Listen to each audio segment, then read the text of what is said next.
going to start a new topic today, right? We're going to start talking about evolutionary change. So this lecture is actually a lot of history compared to science. So it's kind of a different format here, but it's necessary to know the history so we can understand where this theory came from, right? And so, if I can get my slides to move. There we go. Maybe that'll help. There we go. So we're trying to answer that age-old question, right? Where do we come from? Right? I think every civilization has tried to answer this question in their own ways. There are many theories out there, right? So they can be based on religions. So Christianity, we have the theory of creationism. A lot of indigenous cultures had the idea of Turtle Island as their theory of where we came from. Different philosophers came up with their own theories, right?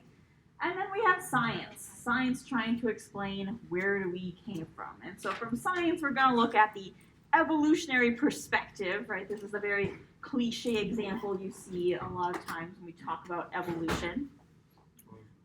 But there are so many theories out there that I just wanted to start today's class off by doing some exploration, right? Well, look at other civilizations. There's many more than just the North American civilizations, right? The Western European theories. So I want you to take some time, do a quick Google search, find some other theories, and then I will ask you to share.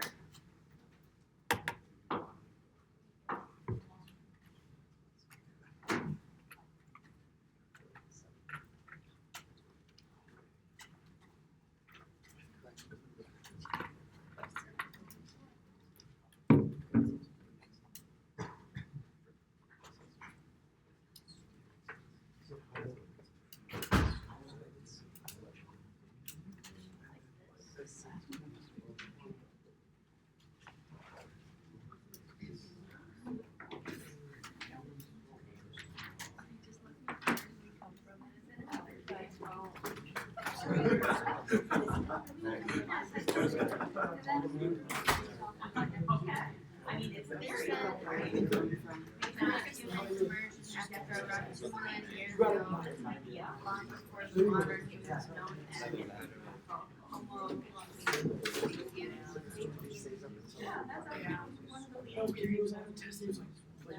It evolved out of Africa.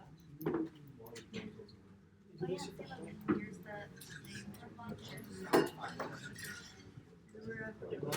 So that's the biggest shape. It's the same creature that Yep. we were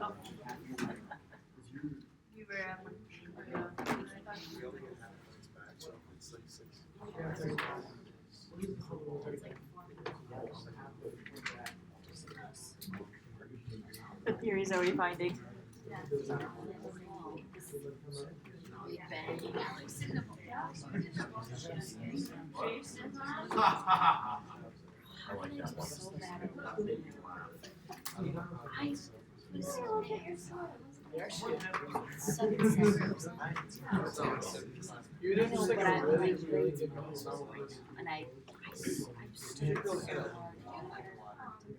I haven't laid out the average yet.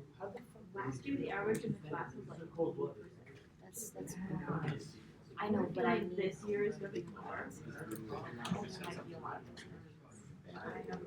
Do you think you could do an extra credit with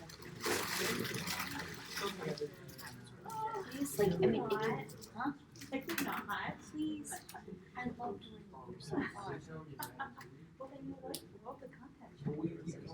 I know, I already did it, but I need more. So bad. Theories that kind of listed. Any theories Because I got a where 60. it came from? Because I got a 60 something. Yeah, I assume there's a bit of distraction. I think we came from because they have no other animals in then I had an 8 hour Anyway, originally just The ocean? What? Yeah, that's one theory too. but then my partner took me to his mom's house and we moved forward so I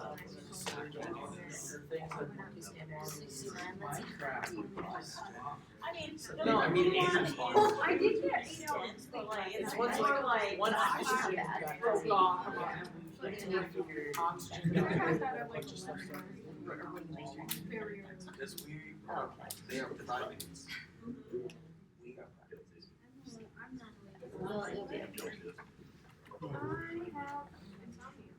All right, what are some of these theories that you might have researched by the use of good old Google here? What did we come up with? Big Bang? Yeah, that's actually more of a scientific theory. We have a lot of evidence to say that the human race, Homo sapiens, evolved out of Africa. What else did we find? Someone looked at, like, maybe the religions of, like an Asian religion, which we don't get too much of it nowadays. I don't know what their theories of where we came from were. We have theories that we evolved from the deep ocean. We have theories today that we came from aliens, right? There are so many different theories out there. I like to bring this up because a lot of times we get stuck into what we think of as our theories of like creationism or Turtle Island from the North American perspective. There's been so many cultures throughout history, so many cultures now that they have varying different experiences and perspectives. All right, so we're going to stick with the theory of evolution because this is a science class. We're going to talk about evolution here. And so we're going to learn how the theory of evolution came to be. So it wasn't always the case that scientists or individuals relied on data to inform their ideas, right? So empirical thought is the idea that we are relying on our observations, or we are relying on the data that we have collected to make a hypothesis and formulate an idea.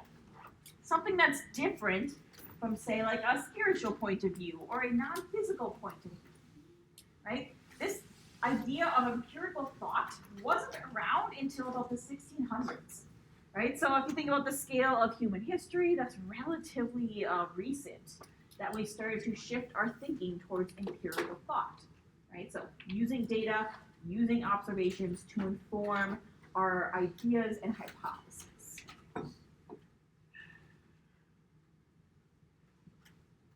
I tend to go really fast through this lecture, so I'm trying to slow down a little bit.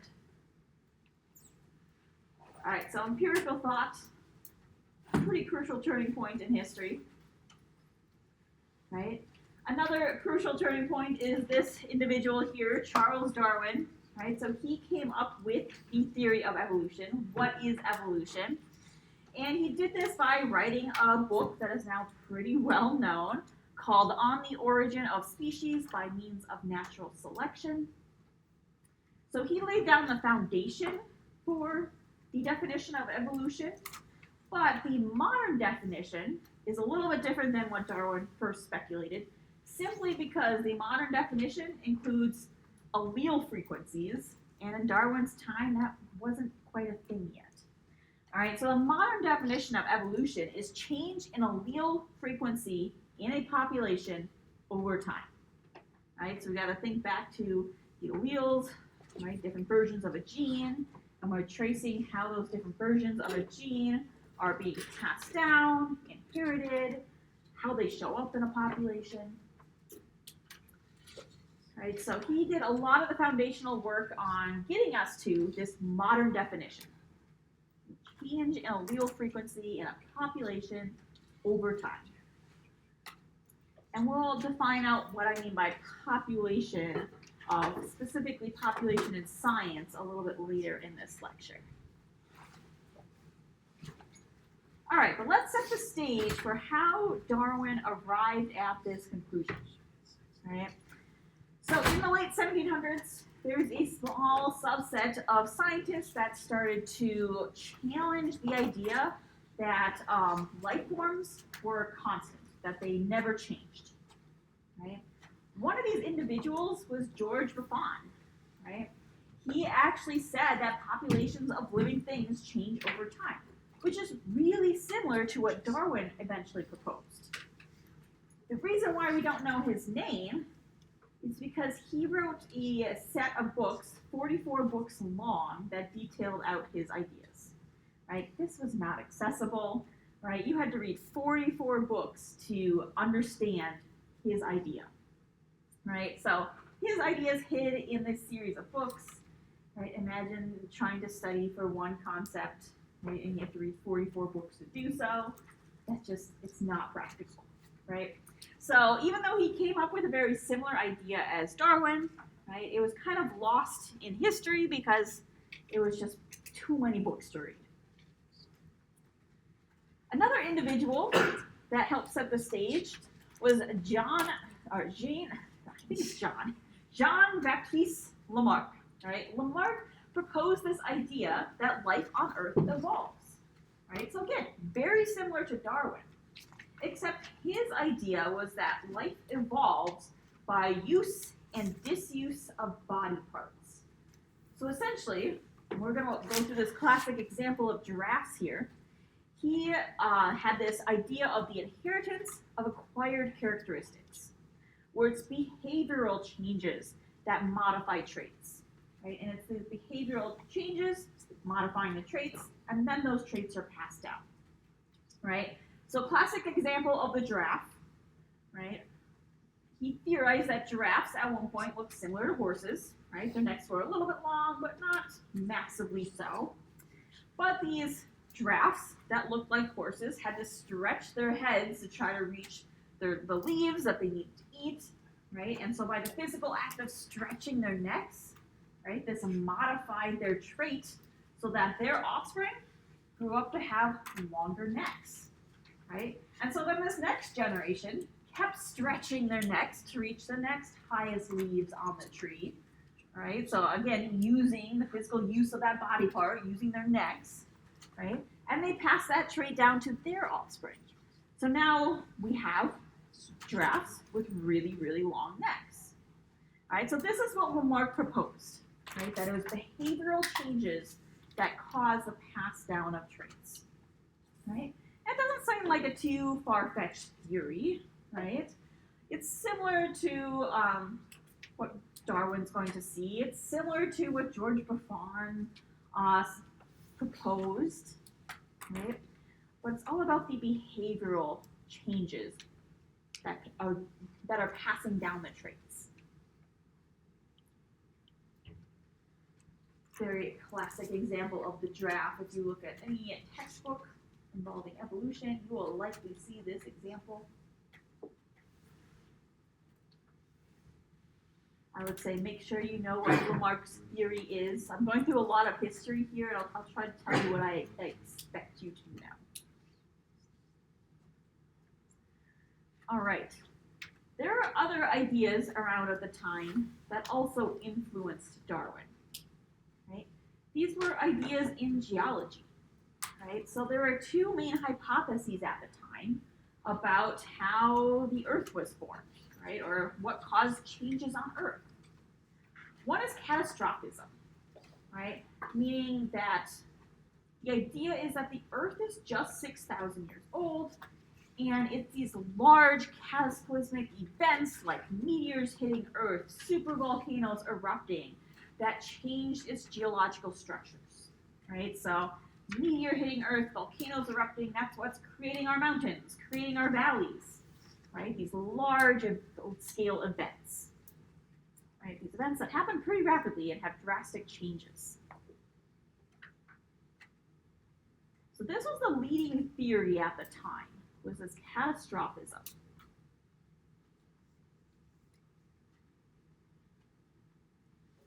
To challenge catastrophism, these two individuals, James Hutton and Charles Lyell, came on the scene and said, wait a second, there's another hypothesis that we propose.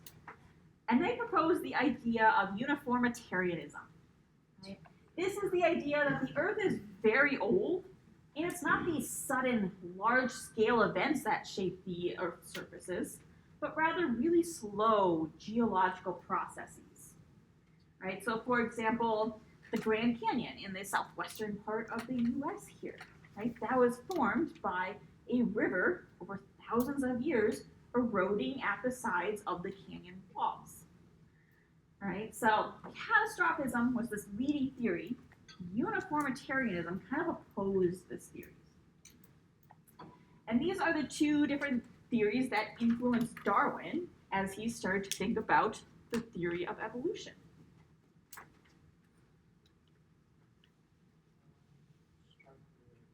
I know there's a lot of text, so I am going to pause just a little bit. You take a geology class on campus, no doubt you will talk about uniformitarianism.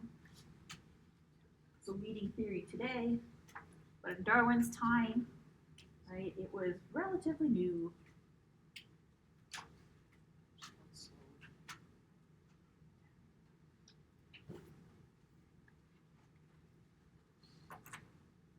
All right, let's take a step back, do a quick review, try to break up the lecture a little bit, right? I want you to tell me what is empirical thought and what's the main differences between catastrophism and uniformitarianism. And as a challenge, maybe try to say uniformitarianism out loud. Changes here.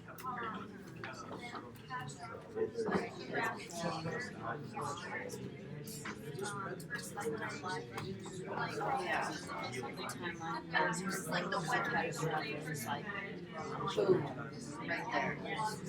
Snap the I got this answer in my class earlier. over time. Trees eroded. And then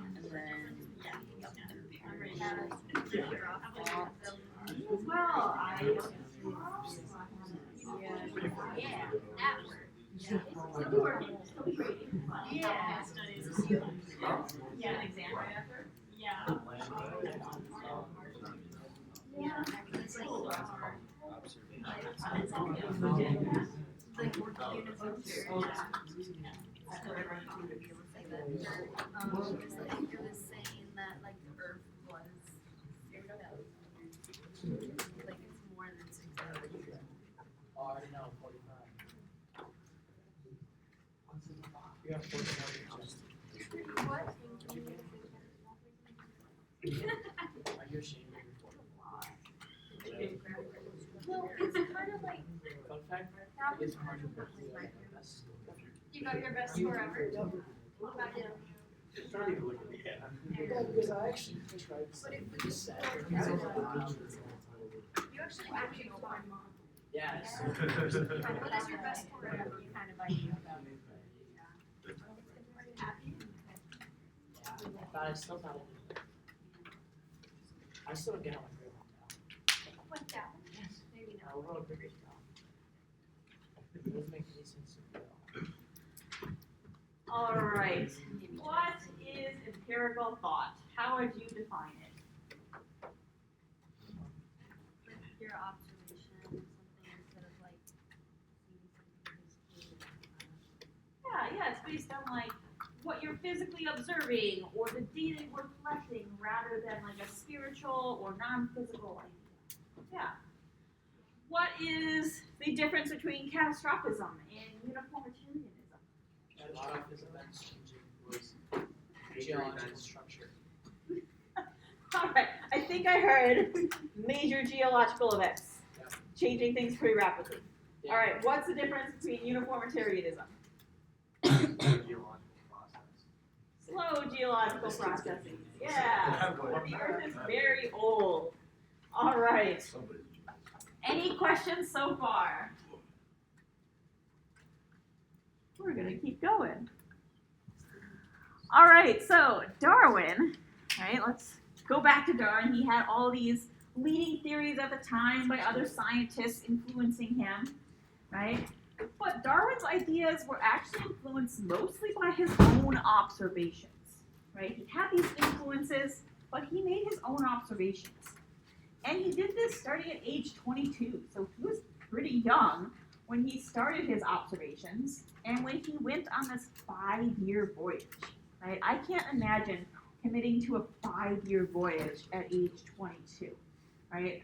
About the same age as probably most of you around this class here, right?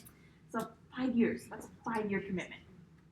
So he made this voyage on the HMS Beagle, right? And he circumnavigated the globe, right? So he went everywhere. We often think of Darwin and the Galapagos Islands, right? Which is, yes, a major stop on his journey, but he stopped in many different places, right? He circumnavigated the entire continent. While he was doing this, right, he was collecting many different samples. He was looking at plants and animals and fossils. Right? He was making these detailed observations. Right? He looked at fossils, and he made some observations that the fossils he was seeing was really similar to species that are alive today. Right? So, for example, this is a skeleton of a giant sloth, right? Extinct today, but looked very similar to these sloth species that he saw in South America. Right? So there were these similarities in fossils between extinct species and species still living. Right? We can see kind of like the longer limbs here. Right? Looks like he's climbing something. I'm sure that's posed on purpose, but there's a lot of different similarities. Beyond fossils, he also looked at plants and animals. Right? One of the more famous examples was the Galapagos finches. So that he started to notice that different species had very distinct traits based on the environment that they lived in. So the Galapagos finches, again, classic example, he looked at the beak structure. And he noticed that there was a whole range of different types of beaks. Right? Some of them were really thick, right, and large, and they were better at crushing seeds. Right? So these birds adapted to crushing seeds for their food. He also noticed that some of them had beaks more adapted to grasping, right? So they could pick up small twigs or probe for these insects and the grub on the below the canopy of their habitat here. Versus some of the other beaks were really long and slender, and they worked really well for probing for food. Right? So the shape of its beak dictated how it got its food. Right? So the environment was kind of having an influence on the shape of the beaks here.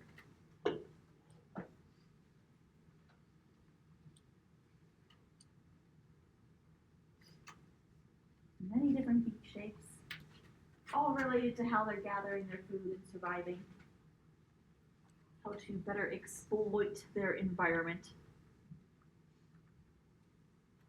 Right, so far he's seen fossils, look similar to species that are still alive today, slight differences, but there are similarities. He noticed that the shape of beaks matched how they got their food and thus their habitat.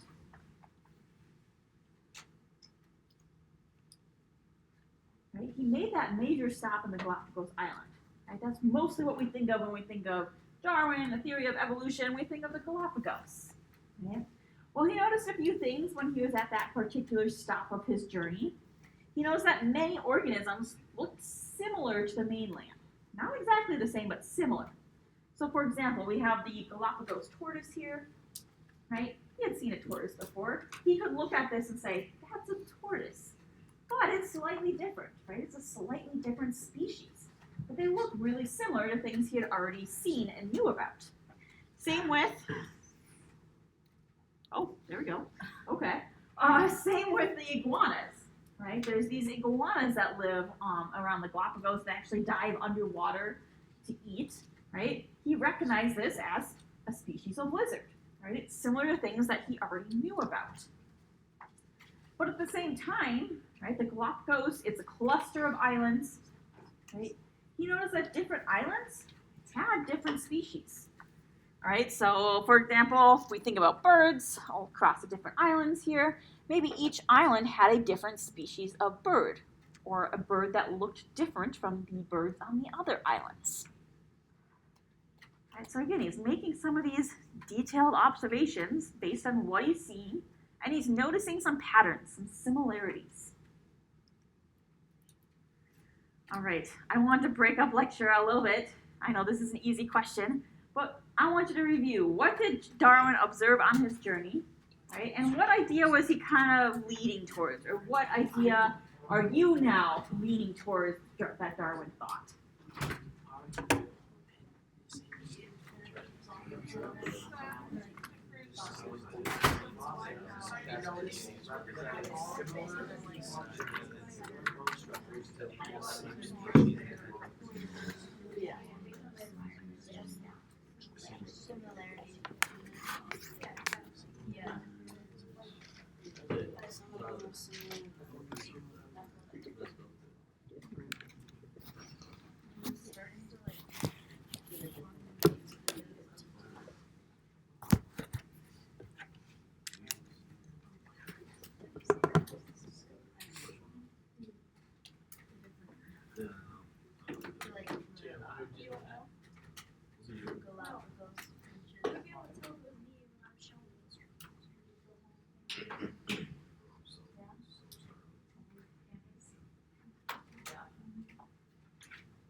Oh,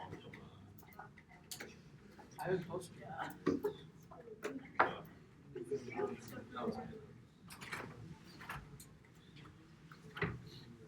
Look at the new one.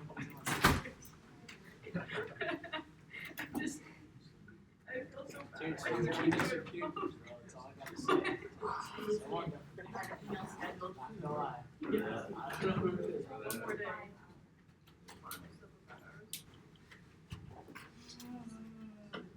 All right, what did Darwin see on his journey? What did he notice?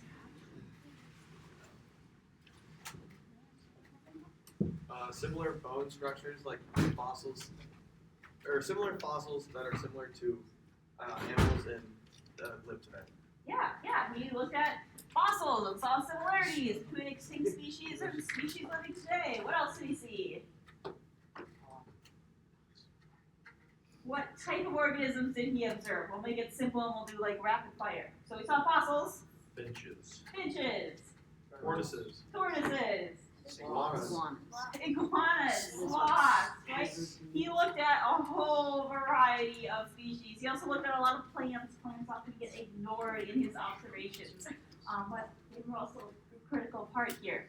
Right? And he noticed all of these like similarities, these patterns starting to emerge. So what Darwin concluded is that the Earth is very old and it's constantly changing. Right? And he concluded this based on his own observations, which that supports the idea of uniformitarianism, right? That it's these gradual forces that change the Earth. So maybe erosion of a river cutting a valley into the landscape, right? Or maybe it's the continental uplift, right? Creating mountains. Processes that are still around today that we are currently observing, right? So he aligned his idea with Hunton and Lyell's idea of uniformitarianism. The Earth is old, it's constantly changing.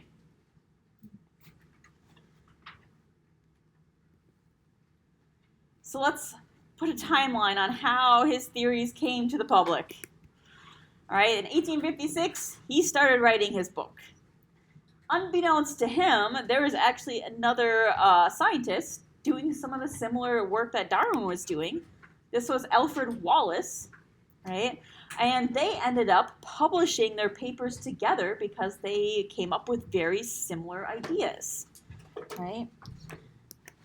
And then in 1959, he released that book on the origin of species, right? Detailing what he saw on his journey, all these patterns he observed, right? And laying down the foundation for evolution, right? Now, this started a great debate. It's a debate that continues on today, right, concerning evolution.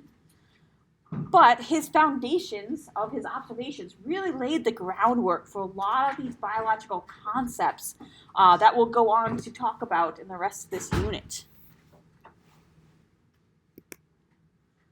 All right, so his book, yes? Are we gonna be expected to know the dates and stuff? No. I would not expect you to know the dates. So far, I would expect you to know concepts that I'm having you write down or underlined it in red, right? And as well as the different theories like Lamarck's versus Darwin's, which we'll have a whole slide that reviews that. So what did his book actually say? Right? Well, it said that present-day species arose from a succession of ancestors. He came up with the idea of descent with modification. Right? So as descendants moved into new environments, right, they had different adaptations that accumulated throughout their generations, and they passed down these adaptations to their offspring, right? And all these adaptations help fit their environment better. I don't know if anyone here has read this book. I know my grad school had a tradition every year on Darwin's birthday that we would read this book for 24 hours straight, which I partook in a little bit. Not the wee morning hour ones, but he is really great at run-on sentences. Sometimes an entire paragraph will be one sentence. It's kind of a wild read compared to grammar nowadays. But he came up with this idea of descent by modification. So I want you to compare Darwin's ideas with Lamarck's idea, right? How are they different? There's kind of one basic way that they're different.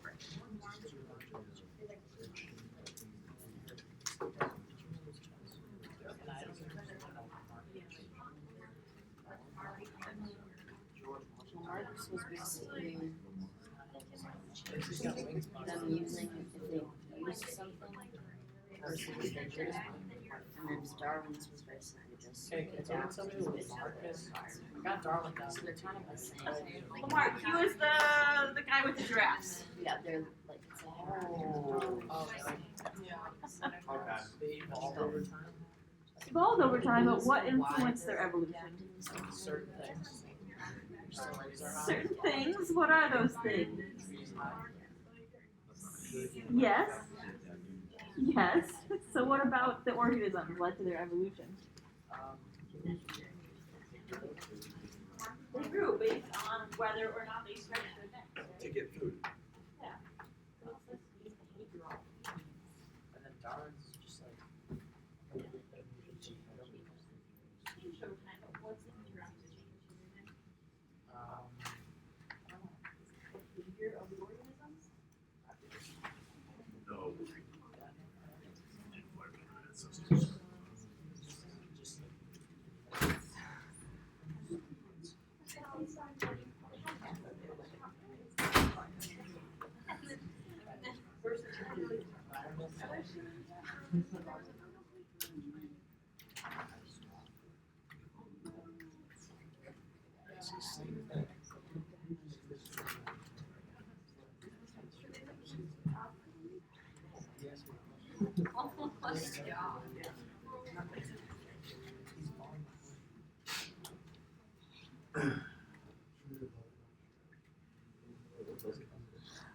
All right.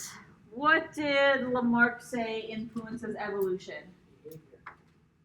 Behavior, right? The behavior of the organisms, whether or not they're stretching their necks to get the food that they need, right? Use and disuse of certain body parts. Versus Darwin, what's doing the influencing? No. Oh, my bad. Habitats. The environment, yes. The environment's doing the influencing.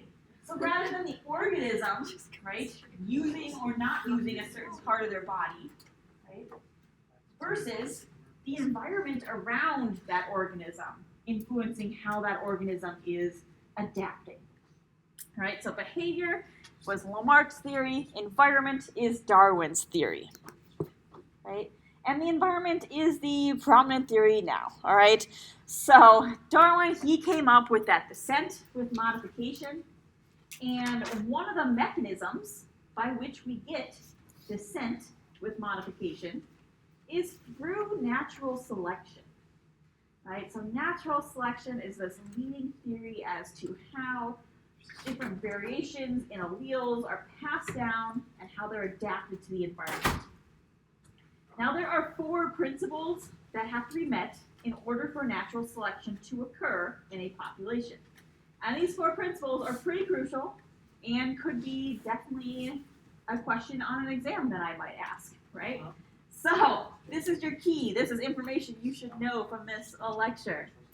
So first of all, right, in a population, there has to be more offspring produced that can actually survive, right? Meaning that we are producing enough offspring that yes, some of that offspring is going to die, right? But there's enough being produced that the population can persist. It's not going to die out. And we can see that in our image of these snails, right? There's overpopulation. They are producing many more offspring than are actually going to survive to become adults. The second one is that we need phenotypic variation, right? So phenotypic variation, right? The traits that we are physically seeing, there has to be some variation in them. Now in our snail population here, we have different colors of shells. Some are lighter, some are darker. That is our phenotypic variation present. So more offspring that is produced that can survive. There is phenotypic variation. Thirdly, there are fitness differences associated with variation. Now, I'm not talking about how athletic the organisms are, right? In biology, fitness is offspring that survive to adulthood and then make their own offspring.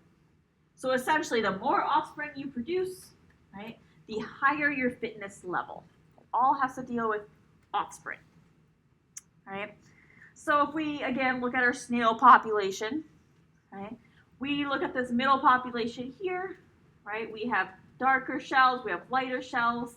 There are X's over the lighter shells for whatever reason, right? That phenotype, right, of having a lighter shell is not favorable. Those snails are dying off. Maybe they're easier to spot, right? Maybe there's a disease related to having a lighter shell, right? So many different variables could come into play here, but for whatever reason, they are not as fit. They are not going to live long enough to produce their own offspring, right? And so we see a fitness variation. The darker shells produce more offspring. And then finally, this variation has to be heritable. You have to be able to pass this down to your offspring. And again, we see that here, the dark shelled snails pass down the dark shell gene. Same for the light shell. Right? They pass down the light shell gene, right? So that variation is inherited by the offspring. All right, we're going to practice these principles. We have 3 populations of birds. Each population is violating one of these criteria for natural selection. I want you to speculate as to which criteria is not being met for each of these 3 populations.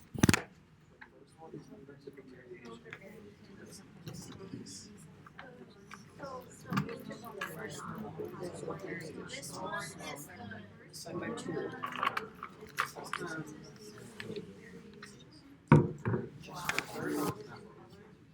The second one, the bottom one, the offspring don't have the same. the It's not like would be phenotypic evolution desired. I think that one would be more offspring.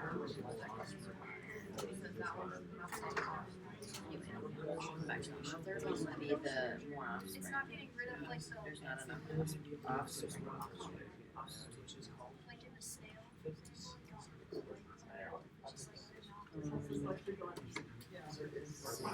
Yeah. I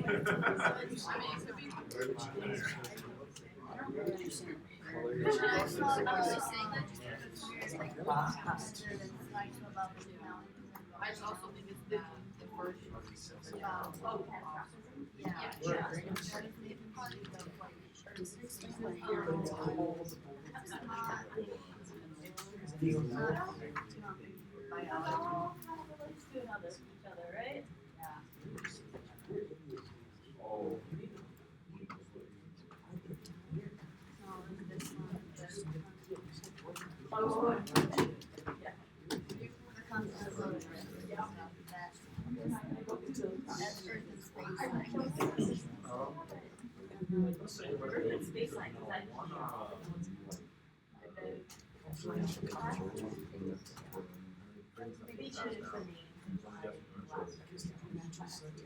I don't know, I feel like what else would it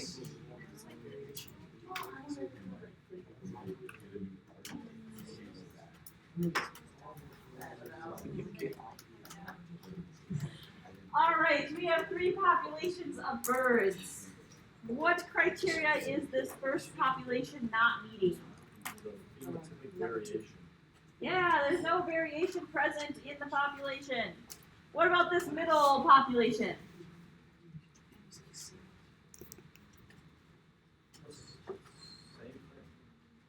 Well, there's variation present, but what's happening with it?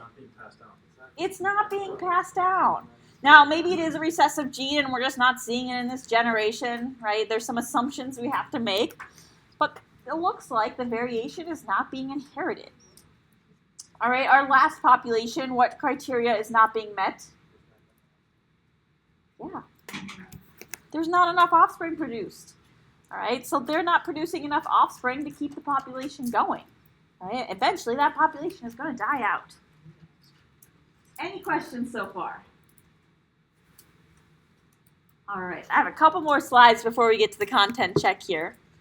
First of which is defining a population. Right? So maybe you know what a population is, but we're going to define it in a scientific sense because we're going to keep this concept going throughout the rest of our unit here. So population, right, is a subset of individuals of one species that live in the same area, right, so inhabit the same geographical area, and that can reproduce with one another. So if we walk through an example, right, I'm going to use Joshua trees as my example. I think Joshua trees are cool. They're only found in like a very specific region of the U.S. in the desert Southwest. Right? No place else on Earth are they found. I could say that one Joshua tree is an individual. Right? If we have many individuals, we will get a population. But that population has to be in the same area so that these individuals are able to reproduce with one another.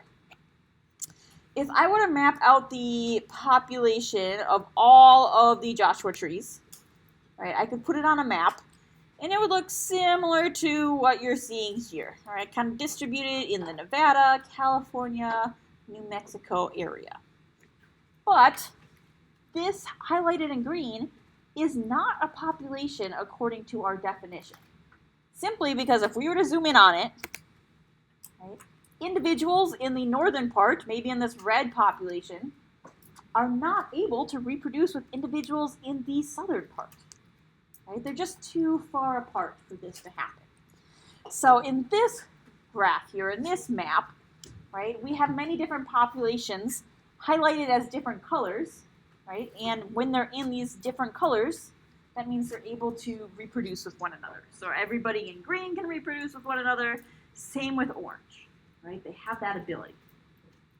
Now if we thought about an example maybe closer to home here, right? So we have squirrels on campus, all right? We have our population of squirrels, right? They inhabit the same area, they can reproduce with one another here. But this population is different than, say, a population in the cities, right? The campus squirrels would have no means of contacting the squirrels in the cities, thus they're not inhabiting the same area, they're not able to reproduce with one another. Yeah, humans, we've gotten to the point where technology is, there's not a lot dividing populations. Yeah. So we all inhabit Earth and have the ability to reproduce with one another because we can travel long distances now. Wasn't always the case historically, which is why we tend to see, different civilizations having similar features to one another because they just weren't able to intersperse. All right, some key points, right, about populations and about natural selection. Individuals do not evolve. Right? An individual Joshua tree does not evolve. An individual squirrel does not evolve. It's the population that evolves. Right? And the population evolves through successive generations. And this only works with heritable traits. Right? If you cannot pass down the trait, that means it's not going to go through natural selection. Right? You're not going to be able to have a population that evolves. If we look at an example of our insects up here, right? I have a population of insects. The trait that they have variation in is whether or not they are resistant to pesticide. Right? So some of them are resistant, some of them are not. We see this as a phenotypic variation based on who survives when pesticide is applied. Right? So they're inhabiting a field. That field is sprayed with pesticide. Right? The individuals that happen to have this resistance, they survive. So that they're going to pass down this allele for resistance to the next generation. Right? That population has evolved. It has evolved a resistance to that pesticide. But this was not planned. Right? The insects did not get together and say, hey, we're going to create an allele that's going to be resistant to pesticides. Right? There is not a plan. There is not a goal. Right? It's just luck. It's just lucky that a subset of them actually have this resistance. Right? And it's important to note that what is lucky for this population, right, might not be the same for a population in a different environment. So maybe if we think about insects in a different field, has different pesticide applied, maybe they don't have resistance to that pesticide. Or maybe they all have resistance. Right? So environmental factors play a role here. The environment in this field is different from a field 20 miles away, different from a field 100 miles away. Right? The environment is playing a role here. There is no end goal. It's just random, by chance, and the alleles that are beneficial tend to stay around. So, Darwin proposed natural selection, and he proposed this using a variety of evidence that we've kind of touched upon, but we're going to dive in a little bit deeper into specifically what about the fossils, what about paleontology made him realize that there's these connections. Right? I'm actually going to stop at this slide because it's a good place to stop before a long break. We're going to pick up on this slide and talk about the evidence for evolution that Darwin and that other scientists have seen when we come back on Monday. I'm going to transition to